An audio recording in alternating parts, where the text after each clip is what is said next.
નમસ્તે મિત્રો, આપનું હાર્દિક સ્વાગત છે મારા યુટ્યુબ ચેનલ ગ્લીમ ઓફ ગોડમાં. તો આજે આપણે આગળ વધીશું હરિનો ગુરુકુળમાં પ્રવેશ અને અધ્યયન. વૈકુંઠા વ્યંકટેશ્વરના ભક્ત હતા. તેઓએ યોગ સાધના કરીને અનેક સિદ્ધિઓ મેળવી હતી. એમની જ્ઞાની ગુરુ તરીકે દૂર દૂર સુધી કીર્તિ ફેલાયેલી હતી. ગુરુકુળનો નિભાવ ગામ લોકો કરતા હતા. ગુરુકુળની સાફ સફાઈ, ભોજન બનાવવું, જળ, ઇંધણ વગેરે વ્યવસ્થા ગુરુકુળના વિદ્યાર્થીઓ કરતા. વળી વૈકુંઠા વિદ્વાન વૈદ્ય પણ હતા. તેઓ રોગીઓને મફત સારવાર કરતા, એટલે ગામમાં એમનું અત્યંત માન હતું.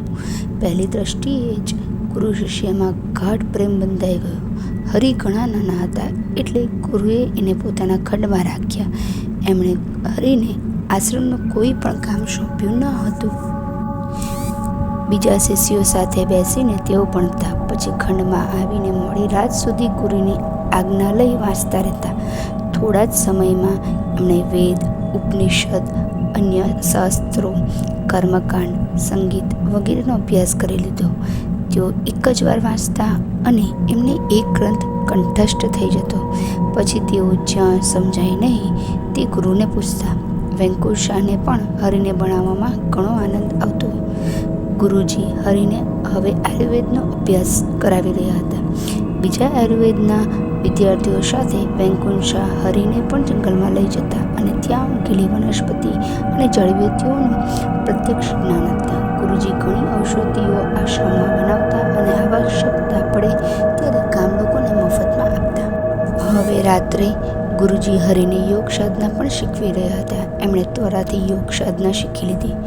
ગુરુ કૃપાથી એમની કુંડલીની શક્તિ જાગૃત થઈ ગઈ અને એમના અષ્ટચક્ર પણ જાગૃત થઈ ગયા.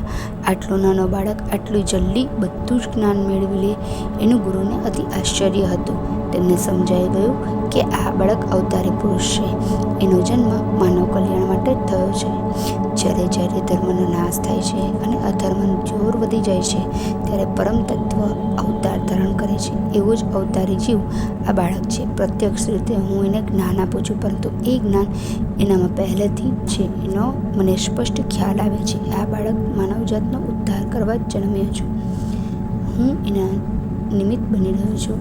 એ મારું પરમ સૌભાગ્ય છે. આમ વૈકુંઠા વિચારતા અને હરિને અત્યંત પ્રેમ કરતા. વૈકુંઠાએ હરિને કોઈ કામ સોંપ્યું ન હતું, છતાં હરિ ગુરુજીનું બધું જ કામ સ્વહસ્તે કરતા. રાત્રે ગુરુજી નિંદ્રાધીન ન થાય ત્યાં સુધી એમના પંખ આપતા. ઉપરાંત સવાર સાંજ તેઓ ગુરુજીનો ખંડ અને વરંડો વાળી નાખતા. બીજા વિદ્યાર્થીઓને હરિની વિદ્વતા પર અચરજ થતું અને ઈર્ષા પણ થતી. એ ગુરુનો લાડકો હતો, તેથી કેટલાક વિદ્યાર્થીઓને હરિનું આંખના કણાની જેમ ખૂંચતો. એમને થતું, ગુરુજી હરિને શીખવે છે એવું અમને નથી શીખવતા, અમારી વચ્ચે ભેદભાવ કરે છે. ધીરે ધીરે તેઓ હરિને હેરાન કરવા લાગ્યા અને એને ગુરુકુળમાંથી કાઢી મૂકવાના પેંતરા રચવા લાગ્યા. એકવાર વહેલી સવારે હરિ વળંદો વાળી રહ્યા હતા ત્યારે એક કામળો ઉઠેલો માણસ આશ્રમમાં પ્રવેશ્યો અને અંદર દ્વારમાં બેસી પડ્યો. એના દેહમાંથી દુર્ગંધ આવી રહી હતી. હરિએ જોયું તો એને પતનો રોગ થયો હતો. એના ગારામાંથી લોહી પરું વહી રહ્યા હતા.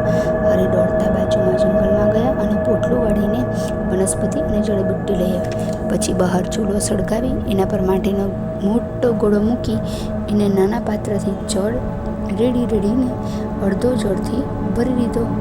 તેમાં પેલી વનસ્પતિના પાન જડીબુટ્ટી છોડીને નાખી દીધી. તે દરમિયાન વિદ્યાર્થીઓ ઉઠ્યા અને બહાર આવી દુર્ગંધવાળા વ્યક્તિને જોઈ મોં બગાડવા લાગ્યા અને એને હળે હળે કરવા લાગ્યા. ગુરુજી પણ ત્યાં આવ્યા. એમણે વિદ્યાર્થીઓને ત્યાંથી નિત્યકર્મ કરવા જવાનું કહ્યું અને હરિને શું ઉકળે છે તે પૂછ્યું. હરિએ પેલા પતના રોગી માટે કયા પાન અને કઈ જડીબુટ્ટી ઉકાળી રહ્યા છે તે કહ્યું. ગુરુજી ખુશ થઈ ગયા, કારણ કે હરિ યોગ્ય જડીબુટ્ટી અને પાન લઈ આવ્યો હતો.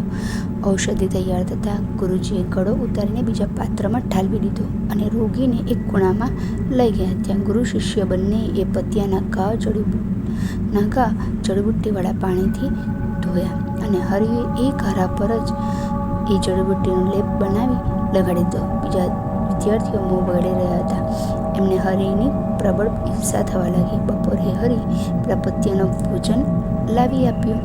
સાંજે પણ એને એ ભોજન આપી આવ્યો. બીજા વિદ્યાર્થીઓએ ને હરિ દોડાવ્યો લાગ્યો. બધાને મનમાં ને મનમાં એને કાઢવાના વધુ પાત્ર રચવા લાગ્યો. હરિ જમવા બેઠો ત્યારે એક વિદ્યાર્થીએ સિફતથી એના ભોજનમાં અને પાણીમાં મીઠું ભેળવી દીધું. એ વિદ્યાર્થીએ હરિને ભૂખો રાખવાનો નિર્ધાર કર્યો હતો, પરંતુ આ શું? અધિક મીઠાવાળું ભોજન હરિ પ્રસન્નતા ચિત્તથી આરોગી રહ્યા હતા. બધાને આશ્ચર્યનો પાર ન રહ્યો.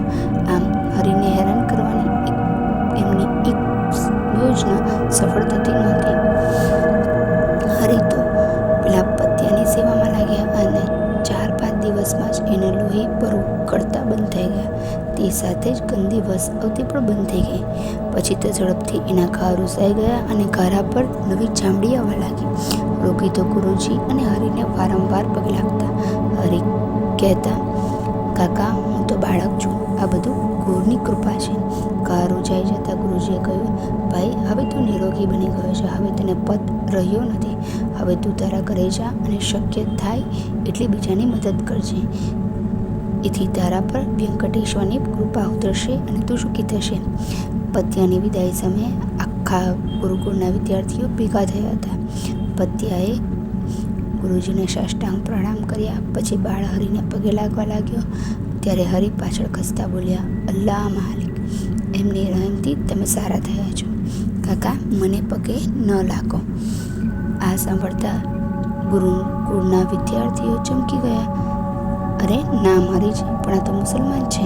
મુસલમાન કેવી રીતે ગુરુકુળમાં રહી શકે? એક વિદ્યાર્થી બોલ્યો, હરિ તો હિન્દુ છે કે મુસલમાન?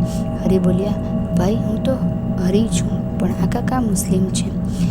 આમે અલ્લાહ બોલો કે રામ, ઉપરવાળો તો એક જ છે. બધાનો માલિક એક જ છે. જેણે આ દુનિયા બનાવી છે. હિન્દુ મુસ્લિમ એ તો ધર્મ છે, પણ પરમ તત્વ તો એક જ છે. એમાં શું ભેદ કરવો? ગુરુજી હતા એટલે બધા ચૂપ થઈ ગયા. પરંતુ હરિના દુશ્મન વિદ્યાર્થીઓને લાગ્યું કે આ વાત પર હરિને ગુરુકુળમાંથી કાઢી શકાશે. પત્યો ગુરુજીને ધન્યવાદ કહેતો ચાલી ગયો. ઇતિ શ્રી સદગુરુ શ્રી સાંઈ સચ્ચરિત્રમાં હરિનો ગુરુકુળમાં પ્રવેશ અને અધ્યયન નામનો અધ્યાય 4 સમાપ્ત. ઓમ શ્રી શરણમ.